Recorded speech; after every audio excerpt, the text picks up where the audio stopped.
Hello, and welcome to Handled Ish Productivity for the Imperfect, a weekly podcast for those who want to elevate their productivity but are not looking for perfection.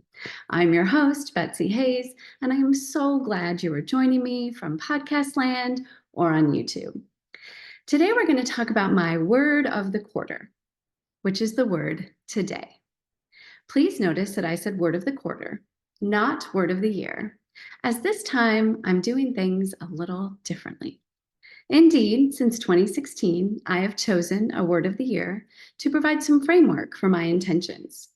Some of them have been connect, enjoy, brave, finish, love. Last year it was balance, which didn't work out so well. More on that in a future podcast. But for 2024, I decided to pick 4 words, one for each quarter, with the idea that they can build on each other. First quarter, right now, my word is today. Second quarter, it will be acceptance. Third quarter, trust. Fourth quarter, shift. All working toward thrive in 2025, because who doesn't like rhyming? I'll be talking about each of these as we progress throughout the year, but for now, my intention word is today. I know I have some big goals and I want to do some big things. And I also know that to get there, I'm going to need to establish some firm habits to take advantage of the compounding effect. Small steps taken repeatedly over time have a huge impact. Yes, I've done some big picture planning because I want to know where I'm going. But in order to do big things, sometimes we have to first narrow our scope. So what I'm working on is to just make today right. And I challenge you to think about this to see if it makes sense for you too. That can be our mantra. Just get today right. You can start right now for today, or you can work today to set yourself up for tomorrow and the many days after that. Some things to think about to get today right. At the end of the day, what do we, let me start over. At the end of the day, what would have needed to happen in order for you to feel that you have got the day right? What needs to happen with your life pillars? Things like sleep, nutrition, movement, connection, stress relief. Maybe you want to pause the podcast and make a couple of notes. So I'll go through that again. We want to think about at the end of the day, what would have needed to happen in order for us to feel that we got the day right? What needs to happen with our life pillars? What needs to happen with your sleep, your nutrition, your movement, your connection, your stress relief? Maybe, all right, we're going to keep going because this is handled-ish, productivity for the imperfect. So as a result, the podcast will be imperfect. Feels like that's totally on brand. Some other things to think about are this idea of what do you need to do to protect your energy? What do you need to do to manage distractions? What specificity is important here? What specific professional things would you have needed to do? What specific personal things would you have needed to do? What do you need to do to have included some fun, even if it's only for a few minutes? We all need to have something to look forward to each and every day. And there's so much research about the power of fun and who doesn't want more fun in their lives. Perhaps we'll do a whole episode about fun. We need to ponder all of this, and then we need to think about how we can set ourselves up to get the day right. So once we have those thoughts about what needs to happen in order for us to feel that we're doing it, then we need to figure out how we can help ourselves to do it. So what do you need to do? Do you need to institute time blocks where you have chunks of time for designated things throughout the day? Maybe you need some theme days, something we talked about in episode 2, where you have certain days where part of the day, but not all the day, is focused on certain things. Some people do this with cleaning, using zones so they don't have to do it all at once and their house stays pretty clean. I actually use this method. Shout out to the fly lady, who is where I picked the idea up. And I also do this with work. Monday is course prep and grading. Friday is department committees and service. And the other days are all assigned as well. Perhaps you need to decide no email for the first hour of your day, working on those most important things. Think about what would set you up for success. And then at the end of the day, let's evaluate. How do we do getting the day right? If we did some things well, great. Let's celebrate.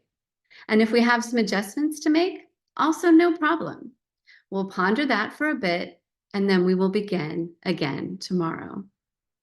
I want to take a little pause and talk about this idea of beginning again, because it's one of my favorite concepts, and it was given to me by my fabulous yoga and meditation instructor, Josie Kramer.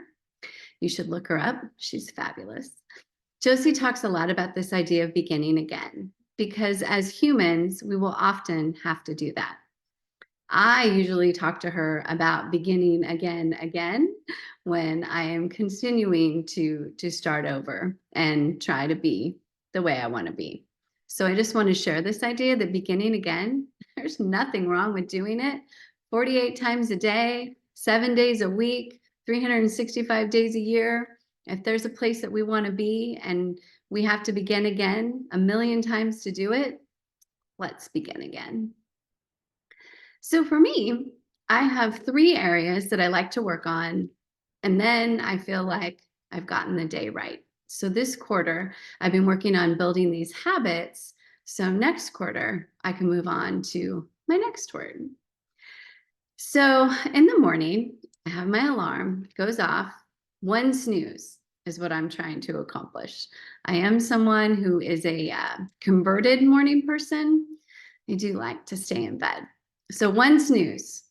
And then I get up and I take my medicine and I get dressed for my exercise, whatever I plan on doing that day.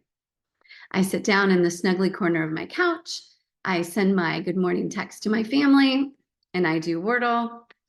And I review my intentions, and I have a list of them for what I want to be focusing on at this particular time. I spend 5 minutes drinking coffee and being still, and then I meditate. After I meditate, I get up and do whatever exercise that I have planned to do for the day. Throughout my day, I will listen to podcasts while I'm getting ready, so I get some learning in, and also during my commute. I want to organize my phone photos. So I'm trying to spend 15 minutes a day doing that. I have a note here to do frogs before email. That comes from a book that I haven't even read. It's called Eat the Frog. I think that's what it's called, but it's the idea that you should do your most challenging things first. And I really try to do that. It's incredibly satisfying. So frogs before email and 3 plus vegetables a day. In the evening, I will catch up if I have not done my exercise or meditation. I will fix myself some tea and write in my journal. I have decided, and I have learned from experience, that when these habits are solid, my goals are much more likely to be accomplished. So that's what I consider getting my day right. And that's what I'm trying to do during this first quarter. I hope that you will think about what is getting the day right for you and thinking about this a little bit more. One thing, consistency is more important than perfection. And day by day, bit by bit, we will build the lives we want to have. Just get today right, and the rest will take care of itself. Thank you so much for joining me today, and I'd love to hear what you think. Please let me know at my website, BetsyAHayes.com. That's BETSY, the letter A, HAYS.com. And to help keep this podcast going, please subscribe, share with a friend, and please consider rating and reviewing. I'm really excited to get my first review. I very much appreciate and value your support. And tune in next week for the next episode of Handled-ish, Productivity for the Imperfect. Until then, take care and please be kind to yourself. You are doing way better than you think you are. Trust me.